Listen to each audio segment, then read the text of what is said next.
नमस्कार, मैं रविश कुमार। आप देख रहे हैं देश की बात 6 से 7 ओनली सीरियस बात।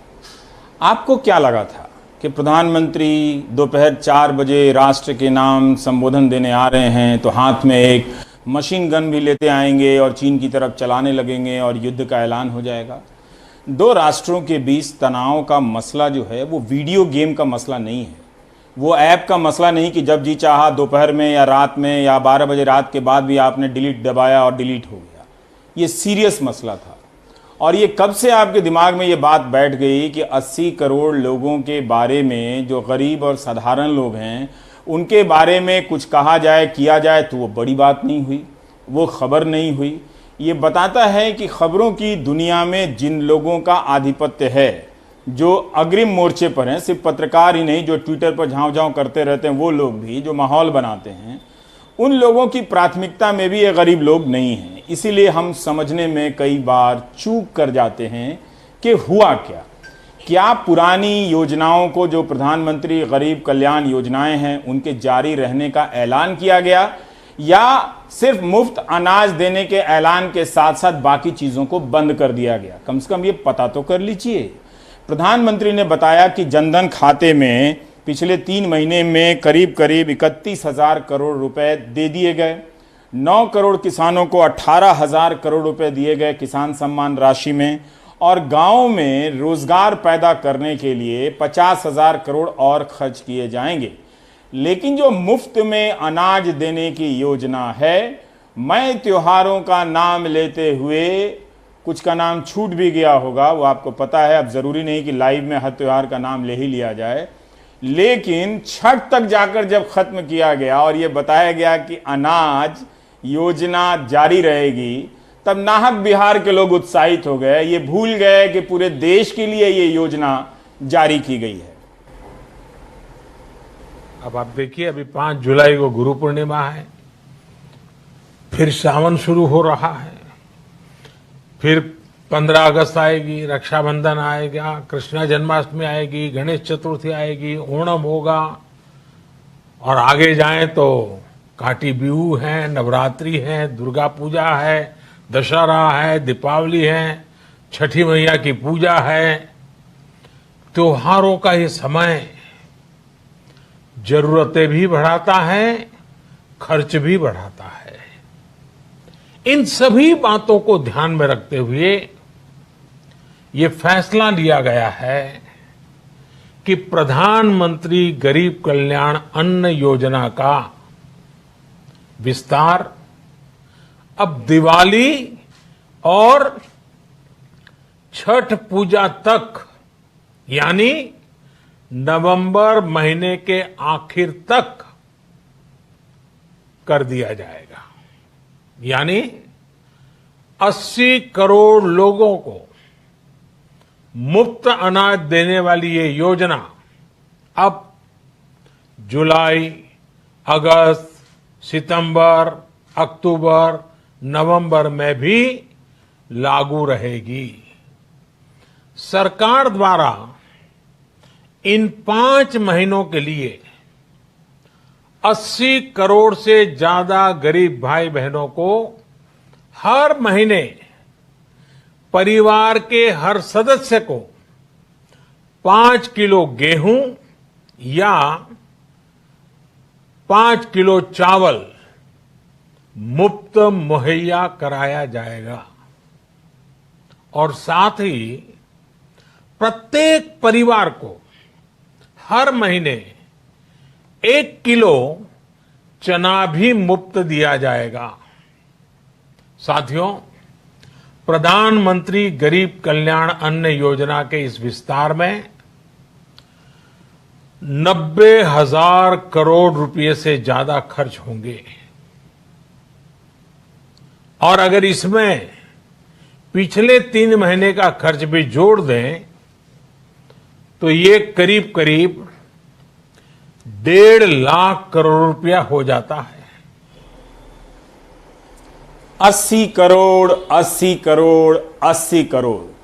अगर आप राजनीति को समझने वाले प्राणी हैं तो प्रधानमंत्री का टारगेट ऑडियंस आप आसानी से समझ सकते हैं। इसका मतलब ये नहीं कि उन्होंने बाकी के मिडिल क्लास को छोड़ दिया, बिल्कुल ही नहीं छोड़ा। उन्होंने ईमानदार टैक्स पेयर को का शुक्रिया अदा किया इस लड़ाई में कि उनकी वजह से ही ये सब संभव हो पा रहा है। ये बड़ी बात नहीं है कि ऐसे वक्त में ईमानदार आयकर दाताओं का शुक्रिया अदा किया गया है। अभी 2 दिन पहले ही पेट्रोलियम मंत्री धर्मेंद्र प्रधान क्या बता रहे थे कि पेट्रोल और डीजल के दाम क्यों बढ़े। वो ये बता रहे थे कि इन सब योजनाओं के कारण ये टैक्स बढ़ाए गए हैं, पेट्रोल और डीजल के दाम बढ़ाए गए हैं क्योंकि इन गरीबों को मदद देनी थी। उनके कहने का ये तरीका था, लेकिन प्रधानमंत्री के कहने का तरीका थोड़ा शालीन था। उन्होंने आभार व्यक्त किया। धर्मेंद्र प्रधान जी तो ये कह रहे थे कि चूंकि हम गरीबों को दे रहे हैं इसलिए आपसे पेट्रोल से के जरिए और लेंगे, जबकि मिडिल क्लास की नौकरियां गई हैं, उनकी सैलरियां कम हो गई हैं, इसके बाद भी टैक्स लिया जा रहा है और पेट्रोल डीजल पे दाम बढ़ाकर इन योजनाओं के लिए पैसा लिया जा रहा है। तो कम से कम धर्मेंद्र प्रधान को प्रधानमंत्री से सीखना चाहिए कि मिडिल क्लास का शुक्रिया कैसे अदा किया जाता है। अब विपक्ष नाराज हैं। ममता बनर्जी कहती हैं कि उनके यहां इससे बेहतर अनाज दिया जाता है और वो जून 2021 तक नवंबर से भी आगे जाकर मुफ्त अनाज देने वाली हैं। राहुल गांधी ने एक शेर पढ़ा, जो शेर कभी सुषमा स्वराज जी ने संसद में मनमोहन सिंह के सामने पढ़ा था कि तू इधर उधर की बात ना कर, ये बता कारवां कैसे लुटा। विपक्ष की ये प्रतिक्रियाएं या क्रियाएं देखिए। बिहार मॉडल अगर अडॉप्ट कर लेते हैं प्रधानमंत्री जी, तो आप समझिए कि कोरोना का भय ही नहीं रहेगा किसी को। सारी चीजें जो हैं बिहार में ऐसी स्थिति है, आईएएस को हो रहा है, आईपीएस को हो रहा, अब तो मंत्री को हो गया, और एक दिन पहले शादी होती है, अगले दिन दूल्हा की मृत्यु हो जाती है और उसके वजह से 150 बारातियों को कोरोना पॉजिटिव हो जाता है। जांच की संख्या में सबसे धीमी गति से जो है, सबसे फिसडी अगर कोई है जांच कराने में, तो बिहार सरकार है। ना रैंडम टेस्टिंग हो रही है। एकमात्र डेडिकेटेड हॉस्पिटल है कोरोना को लेकर के, एनएमसीएच, वो भी थोड़ी सी बारिश में वो भी डूबने लगता है। तो यहाँ जो बद इंतजामी है वो पूरी तरीके से स्थिति को और भयावह बनाता है। और यहाँ सरकार को तो हम बार बार कह रहे हैं, यहाँ सरकार में बैठे हुए लोगों को कोरोना से लड़ना चाहिए, तो ये लोग अपनी चुनावी तैयारी कर रहे हैं। इनको चुनाव की चिंता है, ना कि लोगों की चिंता है। वेंटिलेटर्स की कमी है। अभी भी आप देखिएगा कई डॉक्टर्स, कई पुलिसकर्मी कोरोना पॉजिटिव हो गए हैं। और कहीं भी शहर में, गांव में, कहीं भी चले जाइए, कहीं भी कोई ऐसा एहसास ही नहीं हो रहा कि कोरोना कोई बीमारी थी। अगर नरेंद्र मोदी जी अच्छे से पता करें, समीक्षा करें, देखें, तो बिहार को अगर अडॉप्ट कर लेंगे तो लगेगा कि कोरोना जो था एक इतिहास था।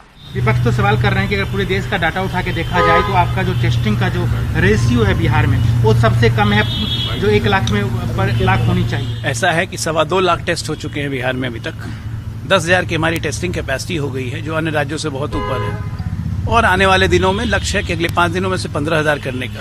लेकिन कुछ लोग अंधे होते हैं, उनको दिखाई नहीं देता है, तो उनको दिखवाने का प्रयास नहीं करना चाहिए। इवन विपक्ष का ये भी सवाल है कि ये घोषणा कम और चुनावी जो है दिवाली, छठ, ये सब जो है। बिहार में विपक्ष कौन है? कहाँ है? विपक्ष तो नगण्य है। पहले विपक्ष ढूंढिए आप लोग, उसके बाद बात करेंगे। আর ওনারা নভেম্বর পর্যন্ত করেছেন, তো আমি এটা আগামী বছর জুন মাস পর্যন্ত বাড়িয়ে দিলাম। ফ্রি রেশন আগামী বছর জুন মাস পর্যন্ত বাড়িয়ে দিলাম, যাতে লোকে দুটো খাদ্য খেতে পারে। तो एक तरह से आपने देखा कि तुरंत अच्छा लगा, वो अहंकार भी अच्छा लगा कि बिहार में विपक्ष कौन है, ढूंढिए आप लोगों को। ये भी अच्छा है कि इस तरह का तैश और ताव तो होना ही चाहिए। वैसे बिहार में यूनिवर्सिटी नहीं है, आप देख लीजिए जो यूनिवर्सिटियां हैं उनकी हालत क्या है, और अस्पताल है उनकी हालत क्या है, वो उन्हीं को लेकर घुमाया जाए तो दिख सकते हैं। तो उन्हें विपक्ष को देखने की जरूरत नहीं है। बिहार के स्कूल कॉलेजों की जो खराब हालत है, आलोक जी खुद ही जाकर देख सकते हैं बगैर विपक्ष के, क्योंकि 15 साल से सत्ता में। हमारे साथ हिमांशु हैं और मनीष भी हैं। हिमांशु, हम ये जानना चाहते हैं कि प्रधानमंत्री ने ऐलान किया है कि गरीब कल्याण अन्न योजना का विस्तार नवंबर तक करेंगे। ये ऐलान था या बाकी योजनाओं के बंद करने के ऐलान का कोई नया तरीका था? हम ये जानना चाहते हैं कि क्या जनधन खाते में अभी और नवंबर तक पैसे जाएंगे? क्या किसान सम्मान योजना के खाते में नवंबर तक भी पैसे जाएंगे? क्या जो गैस सब्सिडी की राहत मिली थी गरीब परिवारों को 3 महीने के लिए, क्या वो भी नवंबर तक के लिए बढ़ा दी गई है? या सिर्फ अन्न और 80 करोड़ के डेटा के आवरण में इन रियायतों को पीछे कर लिया गया है? वस्तु स्थिति क्या है हिमांशु? महत्वपूर्ण सवाल है। देखिए, जब देश के प्रधानमंत्री को यह ऐलान करना पड़ता है कि मुफ्त अनाज 5 किलो चावल या गेहूं और 1 किलो चना गरीबों को दिया जाएगा, तो एक तरफ इसे राहत के तौर पर देखा जाता है, लेकिन दूसरी तरफ ये चिंता भी हो सकती है और विशेषज्ञ चिंतित भी हैं कि देश को इस तरह से आगे बड़े फैसले करने पड़ रहे हैं जहां पर आपको मुफ्त अनाज गरीबों को देना पड़ रहा है। आज ही जो कोर ऑफ 8 इंडस्ट्रीज हैं उनके इंडेक्स आया है, उसमें दिखाया गया है कि स्टील इंडस्ट्री में 48% तक प्रोडक्शन मई में घटा है, सीमेंट में 22%, यानी फैक्ट्रियां अब भी बहुत बड़ी संख्या में बंद हैं, लोगों के पास रोजगार नहीं है, संकट बड़ा है और इसलिए मुफ्त में अनाज देना सरकार के लिए जरूरी भी था और उसको अपने ही अंदाज में प्रधानमंत्री ने पेश किया। दूसरी बात यह है कि 26 मार्च को मैं देख रहा था कि वित्त मंत्री ने 24 घंटे के बाद, जब पहली बार लॉकडाउन लगा था, 1,70,000 करोड़ का एक गरीब कल्याण पैकेज, प्रधानमंत्री गरीब कल्याण पैकेज का ऐलान किया था। उसके 3 कंपोनेंट थे गरीबों के लिए, 4 कंपोनेंट थे। एक का तो प्रधानमंत्री ने जिक्र किया, लेकिन जिसका आपने भी अभी जिक्र किया है, कैश ट्रांसफर देने की बात थी। करीब 20.40 करोड़ जनधन खाता है महिलाओं का, जिनको 500 रुपए प्रति महीने के हिसाब से उस पे कैश ट्रांसफर देने का वादा सरकार ने किया था, जो वादा पूरा भी किया गया।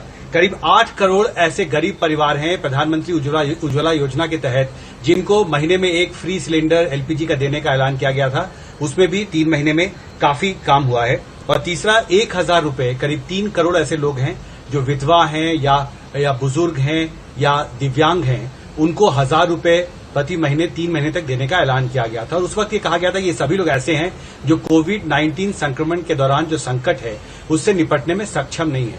आज बड़ा सवाल ये उठता है कि प्रधानमंत्री गरीब कल्याण अन्न योजना के लिए तो बड़ा ऐलान किया है, लेकिन जो समाज का दूसरा गरीब तबका है, जरूरतमंद तबका है, जिसके पास अब भी रोजगार नहीं है, जिसको अब भी सरकार की वेलफेयर स्कीम पर निर्भर रहना पड़ेगा अभी कुछ महीनों तक, क्योंकि रोजगार का संकट जो है वो बना हुआ है, तो ऐसे में क्या उनको राहत की जरूरत नहीं होगी? अभी सरकार के पास समय है।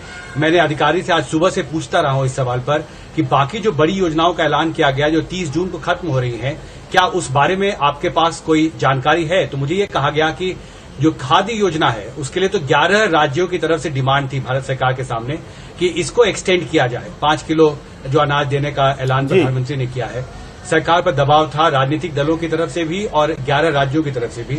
बाकी प्रस्ताव भी सरकार के पास गए हैं, लेकिन अभी तक तस्वीर साफ नहीं है कि क्या जुलाई में भी ये सुविधाएं गरीब लोगों को मिलेंगी। जी बिल्कुल। जैसा कि हिमांशु ने कहा कि जरूर 80 करोड़ लोगों के लिए खाद्यान्न सुरक्षा योजना के तहत जो प्रधानमंत्री गरीब कल्याण योजना के आधार पर नवंबर तक सुविधाएं दी जाएंगी, लेकिन महिलाओं को जो जनधन खाते में 500 रुपये प्रति महीने 3 महीने तक दिए गए, वो दिए जाएंगे कि नहीं दिए जाएंगे, इससे लेकर एक कन्फ्यूजन बन गया है। सरकार को ही स्पष्ट करना होगा। चूंकि प्रधानमंत्री ने साफ साफ नहीं कहा है, तो अभी यही लग रहा है कि वो सारी योजनाएं बंद कर दी गई हैं, जैसे गैस सब्सिडी की योजना है या फिर दिव्यांग या वृद्ध लोगों को पेंशन देने की जो योजना थी 1,000 रुपए की, किसान सम्मान की राशि थी, क्या वो सब आगे चलेंगी? तो थोड़ा इंतजार करना चाहिए सरकार की तरफ से भी कि क्या स्पष्टता आती है। मनीष, प्रधानमंत्री ने जरूर छठ का नाम लिया, लेकिन उन्होंने देश के अन्य भूभाग में मनाए जाने वाले पर्व त्योहारों का भी नाम लिया और 80 करोड़ लोग तो सिर्फ बिहार में नहीं रहते हैं। फिर भी आपको क्यों लगता है कि इसका संबंध बिहार के चुनाव से है? ये बिहार के चुनाव का प्रधानमंत्री ने एक तरह से आप कह सकते हैं कि गैर आधिकारिक रूप से अनऑफिशियल जो है अपने चुनावी अभियान की शुरुआत की है, क्योंकि जो 80 करोड़ लोग हैं उसमें 8 करोड़ से अधिक लोग जो हैं वो बिहार के हैं और एनडीए को उनका एक फीडबैक था। ये पार्टी जो है एनडीए खासकर बीजेपी काफ़ी फीडबैक पे काम करती है और इन्हें इस बात का अंदाजा लग गया था कि जो शुरू के 3 महीनों में मुफ्त में अनाज दिया गया उससे गांव में जो गरीब हैं उनके पास काम नहीं रहने के बावजूद भी चूंकि खाने का सामान है इसलिए सरकार के खिलाफ वो बहुत ज़्यादा आक्रोश में नहीं है।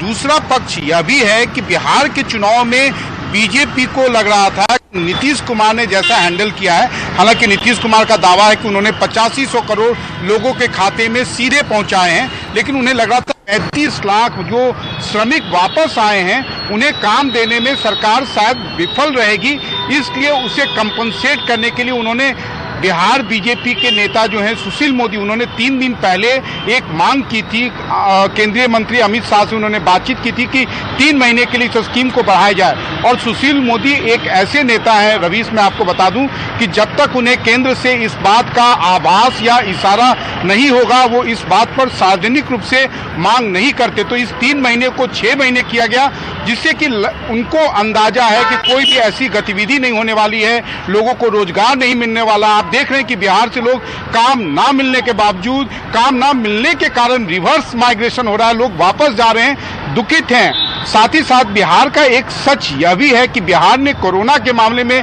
जो जांच का पूरा मामला है उसको इस तरीके से हैंडल किया है।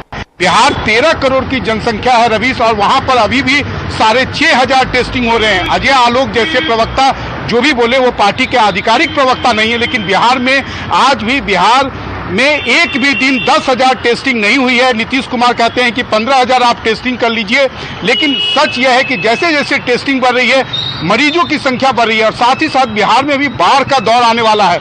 तो इन सभी चीजों को फैक्टर करके आप कह सकते हैं कि चुनाव के पहले लोगों को, गरीबों को एक तरह से उनको डायरेक्ट पैकेज दिया गया है। और आप देखिए प्रधानमंत्री का जो बात करने का, आज का जो ऐलान करने का तरीका था, अगर आपको याद हो तो आरा में भी उन्होंने बिहार के पैकेज की कुछ ऐसे ही अंदाज में घोषणा की थी। रवीश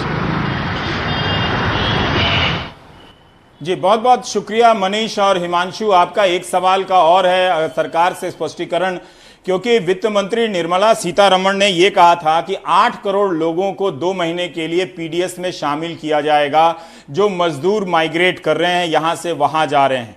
क्या उन्हें किया गया है? ये संख्या बताती है कि जितने लोगों को राशन कार्ड की सुविधा मिलनी चाहिए उतने लोगों को नहीं मिल रही है। 2013 के राष्ट्रीय खाद्य सुरक्षा कानून का जो मैंडेट है वो ये कहता है कि देश की 2/3 आबादी यानी 90 करोड़ आबादी को अनाज सस्ते दरों पर दिया जाएगा। बेशक 2 रुपए और 3 रुपए किलो अनाज के दर से दिए जाते थे, पर यह उतना बड़ा मुद्दा नहीं है। मुद्दा यह है कि अगर आप 80 करोड़ को दे रहे हैं तो बाकी 10 करोड़ लोगों को क्यों छोड़ रहे हैं?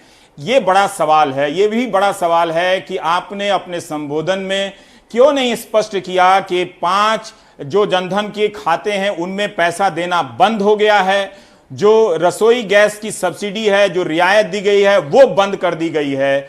अगर आप विस्तार की जानकारी दे रहे हैं तो बंद करने की भी जानकारी देनी चाहिए थी, ताकि हेडलाइन में दोनों तरफ चीजें जाएं कि जनधन, किसान सम्मान, पेंशन में जो मदद दी गई वो बंद, मुफ्त अनाज रहेगा जारी, इस तरह का हेडलाइन जाता। लेकिन हो सकता है कि सरकार के पास मौका हो।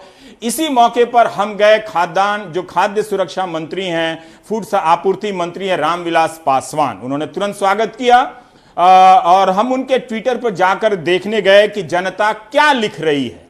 तो जनता ने जो लिखा वो फीडबैक भी आप तक पहुंचना चाहिए कि जनता लिख रही है कि ये आकाश पटेल हैं, जगह का नाम नहीं दिया है, लिख रहे हैं कि इसमें कितना भ्रष्टाचार हो रहा है ये आपको नहीं पता। मैंने अप्रैल मई में कोई राशन नहीं लिया था क्योंकि मेरे हिस्से का राशन किसी गरीब को मिले या सरकार का पैसा बच जाए, लेकिन फिर भी मेरे हिस्से का राशन ले लिया गया है, ऐसा सरकार की वेबसाइट पर बता रहा है। मेरे हिस्से का राशन किसने लिया?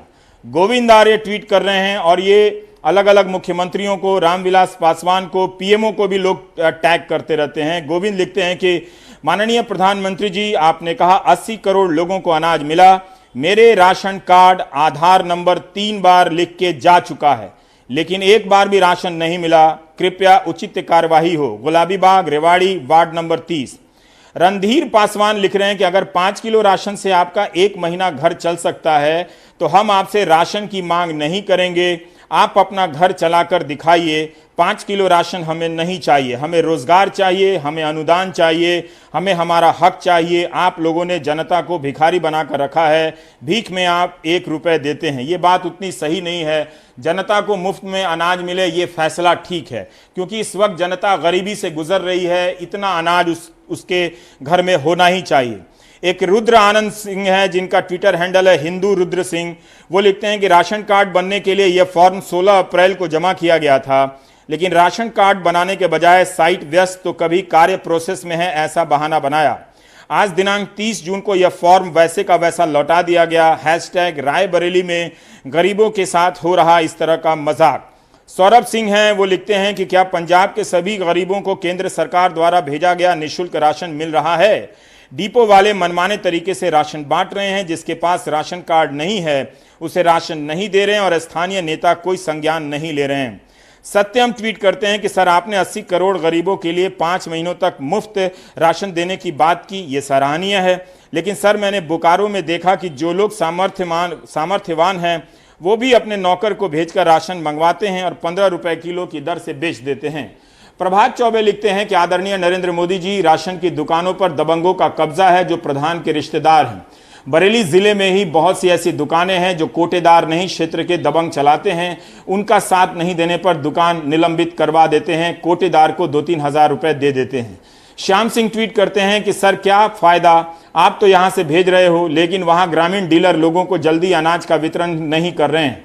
मार्च महीने का अप्रैल का मई में हो रहा है, लोगों को पता ही नहीं चल रहा किस महीने का कब मिला है, बहुत कंफ्यूजन है। रंजीत ट्वीट कर रहे हैं कि माननीय मंत्री जी, हमारे यहाँ राशन वितरण में बहुत गड़बड़ी हो रही है, राशन वितरण में अपनी मनमानी कर रहे हैं, जो सरकार द्वारा तय अनाज है उससे कम दिया जा रहा है, कृपया करके इस विषय पर ध्यान दें, धन्यवाद। जिला सिवान, पोस्ट बसंतपुर, पंचायत सूर्यपुरा। प्रद्युम्न प्रताप सिंह लिख रहे हैं कि मेरे राशन डीलर कई वर्षों से अनाज हर 5 किलो में से 1 किलो कम हर कार्ड धारक को देता है, हर किलो पे 1 रुपया ज़्यादा लेता है, बहुत बार समझाने पर कोई सुनवाई नहीं, कृपया सहायता करें।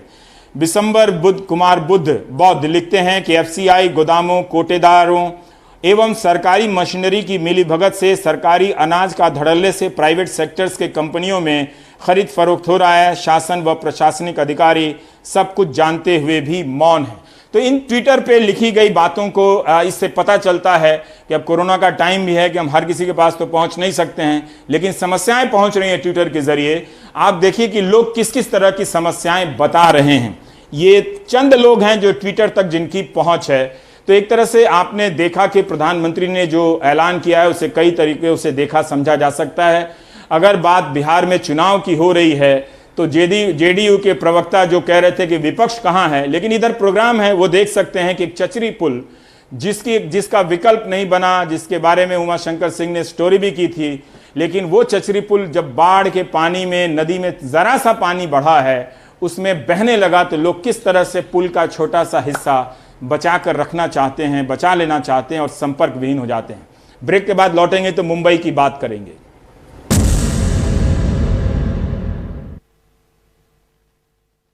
चचड़ी पुल जो था वो पूरी तरीके से बह गया हुआ है। अब जो है यहाँ से लोगों की यातायात वो महज नाव के ही जरिए होगा। मूल सुविधा बाजार जाना है या कुछ ज़रूरत की चीज़ें वो लाना है तो वो सिर्फ आप ला सकते हैं नाव से जाकर। बाकी पढ़ने जैसे कोचिंग सेंटर, हाई स्कूल, ये सारी चीज़ें अब बंद रहेगी यहाँ से 3 महीने तक। हम लोग किस दशा दुर्दशा में जी रहे हैं इसका सुध लेने वाला तो खैर अभी कोई नहीं है, लेकिन जब इलेक्शन करीब आएगा तो सभी नेता आएंगे और वादे करेंगे, हम पुल बनवा देंगे, ये कर देंगे। लेकिन इसी वादे का शिकार हम तो अपनी अकल में हुए, ये हमारे पूर्वजों ने इसी वादे का शिकार हुए। चाहे वो कांग्रेस का टाइम हो या बीजेपी का टाइम हो। 2 बार इस क्षेत्र से शकील साहब भी एमपी रह चुके हैं, हुकुम देव बाबू भी 3 बार रहे हैं, वह उनके पुत्र अशोक यादव भी अभी एमपी है। लेकिन वादा सभी ने किया, लेकिन वादे पे खड़े कोई नहीं उतरे। यही वजह है कि हम लोग को दर दर की ठोकर खाकर इसी नदी में जान जोखिम में डालकर नाव से नदी के उस पार जाना पड़ता है मूल सुविधा की चीज़ लाने के लिए। इससे पहले नदी में चेचरी पुल था, अभी देखिए दरिया में पानी आ गया। पानी आने के बाद जो है वो पुल तो चेचरी पुल धंस गया। अब नाव चल रही है। अगर आदमी यहाँ से नहीं जाएंगे तो उनका नमक तेल सब्जी कैसे आएगा? बसैठा ही हम लोगों का जो भी कुछ है बसैठा ही है। अगर बसैठा हम लोग नहीं जाएंगे तो हमारी ज़रूरत पूरी नहीं होगी, हमारे घर में चूल्हा नहीं जलेगा। 15 साल नीतीश जी जो है हुकूमत किए यहाँ बिहार में, लेकिन आज तक जो है हम लोगों का समस्या हल नहीं हुआ।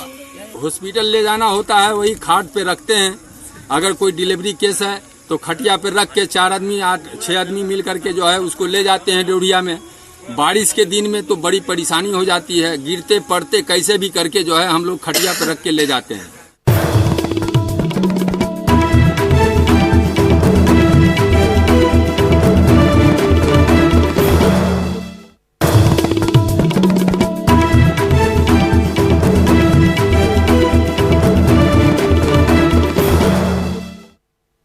और घर में बैठो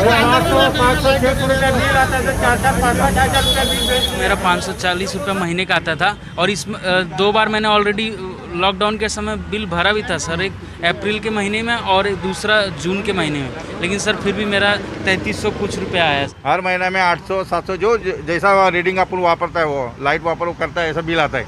अभी ये महीना में डायरेक्ट इसने 5000, देखो ये दिखा था इधर 5120 रुपया बिल आया। बिल आता था करीबन 1400 से 1500 रुपये के करीबन, और मैं बहुत ही सरप्राइज़ हूँ। मुझे अभी जो बिल आया है वो है करीबन 11,140 रुपये का। गवर्नमेंट बोलती है सोशल डिस्टेंसिंग रखने के लिए, कैसे रखें? पहला क्वेश्चन ये आप देख रहे हो, वहाँ का लाइन आप देख रहे हो कितनी लंबी है। सोशल डिस्टेंसिंग हम रख नहीं सकते। 700-800 रुपये और अभी मेरा बिल डायरेक्ट 6520 आया। और हम लोग के घर पे मतलब ऐसा सरकार का वगैरह कुछ हेल्प भी नहीं होता है, और कोई अभी जॉबलेस है सब लोग लॉकडाउन के वजह से। और हम लोग चौल में रहते थे, चौल में इतना बिल आना पॉसिबल ही नहीं है। ऊपर जाके ऑफिसर को मिल के आया, ऑफिसर ने लिए ले कि जो आया तो भी वापस आया रीडिंग करके डबल कौन भरेगा लाइट? देखो अभी वो क्या बोलता है कि 7000 बिल है, अभी बोलता है 5000 अभी भरो, बाकी का बाद में बिल में आके सहेगा। तो एक ही हो गया ना।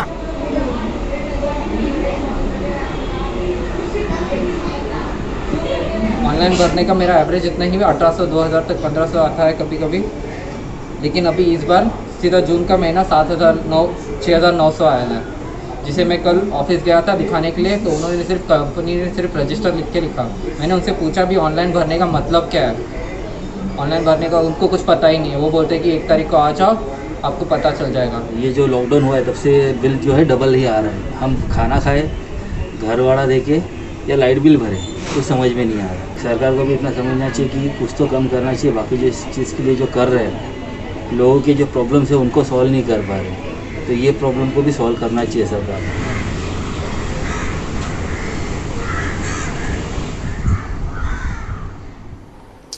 मुंबई में बिजली बिल के बढ़ने के कारण विस्फोट हो गया है। सवाल यह है कि क्या इस दौरान लोगों की मजबूरी का फायदा उठाकर इन बिजली कंपनियों ने उनकी गर्दन ज्यादा मरोड़ी है, ज्यादा बिल भेजे। फिल्म अभिनेत्री हुमा कुरैशी ने भी ट्वीट किया कि पिछले महीने तक 6000 रुपए का बिल आता था, अब 50,000 का आया है। क्या ये लोगों की मजबूरी का फायदा उठाया जा रहा है? बीजेपी के विधायक ही अडानी पावर कंपनी जो है उसके खिलाफ प्रदर्शन कर रहे हैं। सोहित मिश्रा हमारे साथ हैं। सोहित, जरा बताइए कि मुंबई में डिस्ट्रीब्यूशन किन किन कंपनियों के पास है, और क्या ये बिजली बिल बढ़ने की समस्या अडानी के अलावा दूसरी वितरण कंपनियों के साथ भी है, और सरकार क्या कर रही है इसे लेकर? रवि जी देखिए, अगर मुंबई और उसके आसपास के इलाकों की बात करें तो पहले जो अभी हमने दिखाया उसमें से अधिकांश जो थाने के हमने लोगों की जो बात दिखाई, वहाँ पर एमएससीबी जो खुद सरकार के का जो डिस्ट्रीब्यूशन है, इलेक्ट्रिसिटी डिस्ट्रीब्यूशन, उससे जुड़े हुए ग्राहक हैं। उसके अलावा अडानी हैं, बीएसटी की बात कर लें, टाटा की बात कर लें, तो ऐसे कई अलग अलग जो ऐसे हैं कंपनीज, इलेक्ट्रिकल कंपनीज जो बिल देते हैं, और लगभग सभी जगहों पर इस बार जो बिल आया हुआ है वो आम बिल जो लगातार लोग भरते आ रहे हैं उससे कम 2 से 3 गुना ज़्यादा हुआ है। कहीं कहीं पर तो 5 से 7 गुना भी ज़्यादा हुआ है। और इसके लिए जो हम देख रहे हैं कि आज सुबह भी एमएसईबी के दफ्तर के बाहर लंबी कतार लगी हुई थी। केवल लोग शिकायत करने के लिए कतार लगाए हुए थे, ना ही सोशल डिस्टेंसिंग है ना ही कुछ है। लोगों का जहां पर कहना है कि उन्होंने इतने ज़्यादा यूनिट का इस्तेमाल नहीं किया हुआ है। ज़रूर हो सकता है कि पहले की तुलना में, क्योंकि वर्क फ्रॉम होम हो चुका है, तो अगर 150 यूनिट आता होगा तो उसके यहाँ पर 250 से 300 यूनिट आएगा। लेकिन अगर सीधा आप 3000 के बिल के यहाँ पर 11, 12, 15,000 तक के बिल अगर लोगों के आ रहे हैं तो उसे लेकर लोग सवाल उठा रहे हैं। लोगों की परेशानी ये भी है, उनका कहना है एक तो लॉकडाउन में कई लोगों की जो नौकरी है वो चली गई है, कई लोगों की जो कटौती की गई है उनके सैलरी में, उसके अलावा बच्चों के फीस भरना है, और उन सब के बीच में लोग इतने परेशान हैं और उसके बीच में इस तरह का बिल लोगों का आया हुआ है। सरकार की जहां तक बात की जाए तो सरकार की ओर से आज ये कहा गया, पहले तो कहीं ना कहीं इशारों में सरकार ने कहा कि नहीं, जो भी हुआ है वो सही हुआ है, क्योंकि पिछले 2-3 महीने में क्योंकि सब जगह पर लॉकडाउन था तो लोग आकर रीडिंग नहीं ले रहे थे मीटर का, और एक एवरेज बिल दिया जा रहा था। और अब एवरेज बिल के बाद इस बार जब रीडिंग लिया गया है तब पूरा बिल दिया गया है। और एक जो बात की गई है जिसे लेकर लोग सवाल उठा रहे हैं वो ये है कि सरकार खुद कह रही है कि आप किस्तों में भरिए। लोगों ने कहा कि हम किस्त किन चीज़ों के लिए लें, पेट्रोल के दाम बढ़ गए हैं, डीजल के दाम बढ़ गए हैं, स्कूल वाले फीस मांग रहे हैं, ऑफिस ने सैलरी कम कर दी है, और इन सब के बीच आप कह रहे हैं कि किस्तों में हम दें, और ये संभव नहीं है। और लोगों का कहना है कि इतना हमने इस्तेमाल ही नहीं किया जितना बिल आया हुआ है। और इसी को लेकर सब जगहों पर अभिनेताओं की बात कर लें, हुमा कुरैशी से लेकर तापसी पन्नू से लेकर बाकी लोग हों, या फिर यहाँ पर अगर हम बात करें जो आम आदमी है, हर कोई परेशान है। जी बहुत बहुत शुक्रिया सोहित, हमसे ये जानकारी देने के लिए। मुंबई के लोग परेशान हैं, लेकिन इस तरह की शिकायतें दूसरी जगहों से भी आ रही हैं, पर अब इन पर ध्यान ही कौन देता है। तो उम्मीद है कि सरकार, महाराष्ट्र सरकार संज्ञान लेगी और कुछ पहल करेगी। ब्रेक के बाद हम किसी और खबर की बात करेंगे।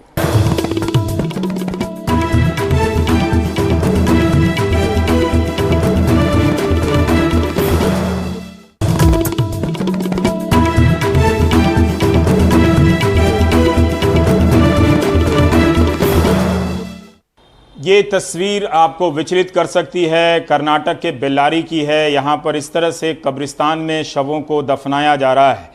ये वेशभूषा से लग रहा है कि कोविड-19 के मरीज़ हैं, जिनके मरने के बाद इस तरह से दफनाया जा रहा है। ये राज्य के स्वास्थ्य मंत्री श्रीरामुलु भी बेल्लारी से ही आते हैं, और प्रशासन ने इन तस्वीरों की पुष्टि की है, मगर जांच के आदेश दिए गए हैं। एक गड्ढे में 4 लाशें दफन की गई हैं, जैसी खबरें निहाल ने बताई है, और कुल 2 गड्ढों में 8 लाशें दफन की गई हैं। ऐसा क्यों किया गया है? देखा जा सकता है कि बॉडी भी पैक है, जिस तरह के नियम हैं, पर इस तरह से दफन क्यों किया गया है, यहाँ परिवार के लोग भी सामने नहीं हैं। तो इसके जांच की बात अभी हो रही है। इसके ये दृश्य जो है बड़ा ही भयानक है और विचलित करने वाला है कि इस तरह से अमर्यादित तरीके से अंतिम संस्कार करने का फैसला किसका था, और ये किस व्यवस्था के तहत इस तरह से किया जा रहा है। देश में राजनीति अपने रास्ते से चल रही है, ऑनलाइन रैलियों की बात हो रही है, लेकिन एक कमरे में सामाजिक और देश से दूरी के नियमों की धज्जियां उड़ाते हुए लोगों को बिठाया जाता है, और 80 के दशक की तरह टीवी स्क्रीन लगाकर हम लोग या बुनियाद जैसे सीरियल की तरह रैलियों को दिखाया जाता है। इसका नाम इस देश में ऑनलाइन रैली दिया जाता है। अब देखिए राजनीतिक खबरें। कैबिनेट में शामिल होने वाले नामों पर अंतिम फैसला न होने के कारण मध्य प्रदेश की शिवराज चौहान सरकार का दूसरा विस्तार टल गया है। शिवराज चौहान और बीजेपी आलाकमान के बीच बैठकों के कई दौर होने के बावजूद नामों पर एक राय नहीं बन पाई। इस सिलसिले में शिवराज चौहान दिल्ली में प्रधानमंत्री मोदी, गृह मंत्री अमित शाह, बीजेपी अध्यक्ष जेपी नड्डा और बीजेपी में शामिल हुए ज्योतिरादित्य सिंधिया से भी मिले, लेकिन बात नहीं बनी। इस सब के बाद शिवराज चौहान आज मध्य प्रदेश लौट आए और इस पूरे मामले पर चुप्पी साधे रहे। मध्य प्रदेश में शिवराज सरकार के विस्तार में मुख्य समस्या कांग्रेस छोड़ बीजेपी में शामिल हुए 22 विधायकों से जुड़ी है। इनमें से 18 विधायक ज्योतिरादित्य सिंधिया के समर्थक हैं। सूत्र बता रहे हैं कि सिंधिया खेमा चाहता है कि उनके कोटे के 11 मंत्री इन 18 विधायकों में से बने। ऐसे में बाकी 4 विधायक नाराज हो जाएंगे। अगर उन्हें भी मंत्री बनाया गया तो बीजेपी सरकार में कांग्रेस के 15 बागी मंत्री बन जाएंगे। बीजेपी के वरिष्ठ नेताओं में इससे खलबली है। इसके अलावा 2 उप मुख्यमंत्री बनाने के फॉर्मूले पर भी सवाल हैं। केंद्रीय नेतृत्व मंत्रिमंडल में कुछ खास चेहरों को तवज्जो देने के भी खिलाफ है। इस सब के बीच कुछ नेता बगावत की भी धमकी देते दिख रहे हैं। प्रधानमंत्री नरेंद्र मोदी ने जैसे ही प्रधानमंत्री गरीब कल्याण योजना के तहत हर महीने हर व्यक्ति को 5 किलो मुफ्त अनाज और 1 किलो चना योजना का विस्तार नवंबर तक करने की बात कही, उसके कुछ ही देर में पश्चिम बंगाल की मुख्यमंत्री ममता बनर्जी ने बयान दिया कि बंगाल में अगले साल जून तक लोगों को मुफ्त राशन दिया जाएगा। ममता ने यह भी कहा कि उनकी सरकार द्वारा दिए जा रहे राशन की क्वालिटी केंद्र के दिए राशन से बेहतर है। ये भी कहा कि बंगाल में सिर्फ 60% लोगों को ही केंद्र का भेजा राशन मिलता है। ये राजनीति हो रही है और इसके बाद जब लौटेंगे तो हमारा जो सेगमेंट है, बहुत लोगों को लगता है कि आवाज़ उठा देने से कुछ हो जाता है तो हम आवाज़ उठा देते हैं। हमें तो नहीं लगता कि कुछ होता है, लेकिन फिर भी आवाज़ उठाने में जाता क्या है।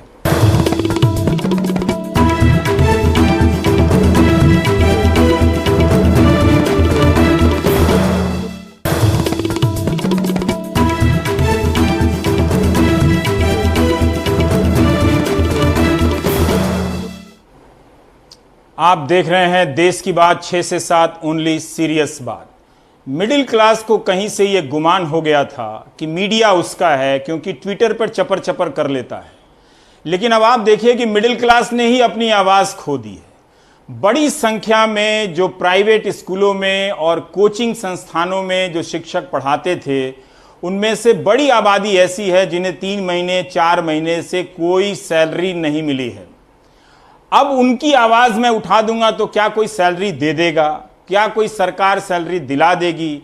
या कोई अखबार उन्हें हेडलाइन में प्रधानमंत्री के या सरकार के दिए गए बयानों को नीचे करके वो ऊपर कर देगा? मुझे नहीं लगता है। अब जनता हमसे कहती है मेरी आवाज़ सुनो, तो हम सुन लेते हैं और उठा देते हैं।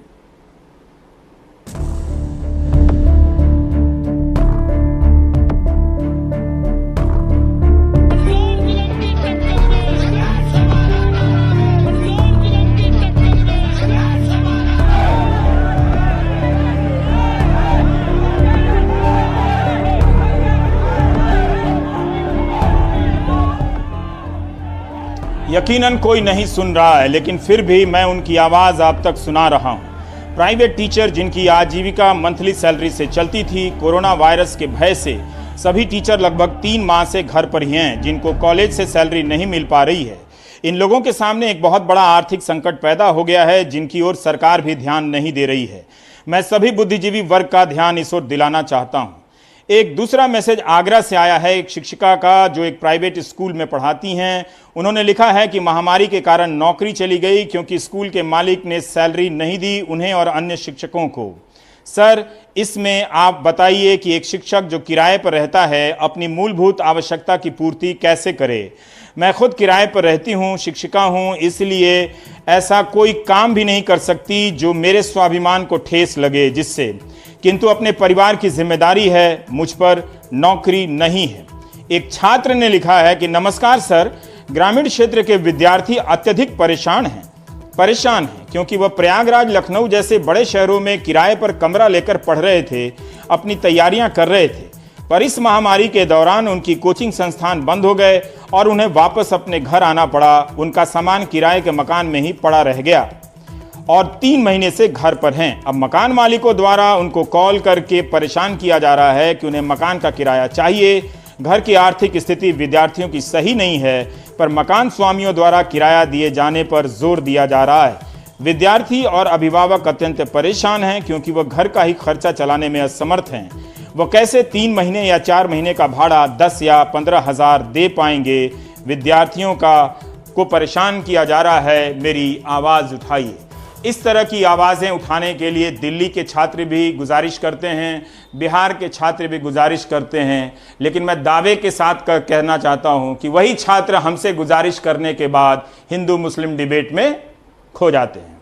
क्योंकि जब उनको लगता है कि जिंदगी अब बर्बाद हो गई, जिस चैनल को देख रहे थे वहां अब सुनवाई नहीं है, तो पकड़ो एक बेचारा खड़ा अकेले नक्कार खाने में तूती बजा रहा है, जिसको ना कोई देखता है ना कोई सुनता है, उससे कहो कि मेरी आवाज उठाए।